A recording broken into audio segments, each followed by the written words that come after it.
आदरणीय भक्तजन, आज पनि म यहाँहरू समक्ष गौमाताको पावन प्रसङ्ग लिएर उपस्थित भएको छु।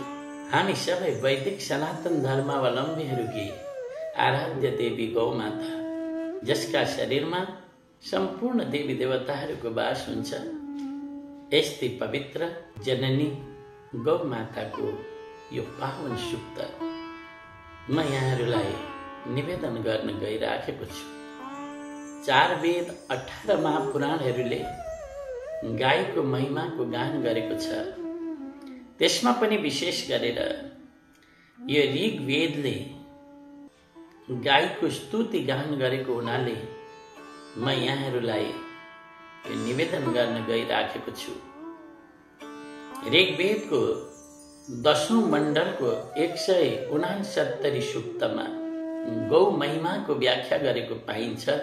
यहाँहरूले अवश्य पनि सुनेर आफ्नो जीवनलाई धन्य बनाउनु हुनेछ।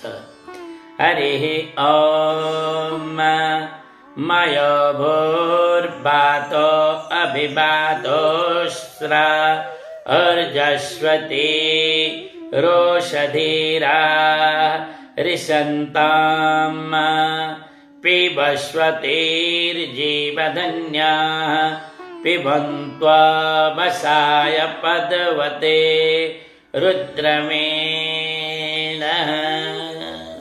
यो मन्त्रले के भन्न खोजेको छ भने सज्जन, हे वायु देवता, तपाईको जो शीतल वायु छ, जसले सम्पूर्ण प्राणीहरूलाई सुख दिन्छ, त्यस्तो त्यो वायु तपाई गौमातातिर बगाइदिनुहोस्। बल प्रदान गर्ने पवित्र औषधिहरू, जसलाई सेवन गर्नाले बल प्राप्ति हुन्छ, तेज प्राप्ति हुन्छ, त्यस्तो औषधिहरू नित्य गौमाताहरूले खान पाउन्। श्रेष्ठ र प्राणलाई सन्तुष्टि प्रदान गर्ने पवित्र जलको सेवन गाईहरूले गर्न पाउन्। हे रुद्रदेव, दुग्धरूप पोषक रस प्रदान गर्ने गाईहरूलाई सुख प्रदान गर्नुहोस्। हरे ओम याः स्वरूपा विरूपा एकरूपा यासामग्निरिष्ट्या नामानि वेद या अंगिरसस्तपसेह चक्रोस्ताभ्यः पर्जन्य मयि शर्मयच्छ। हरि ओम।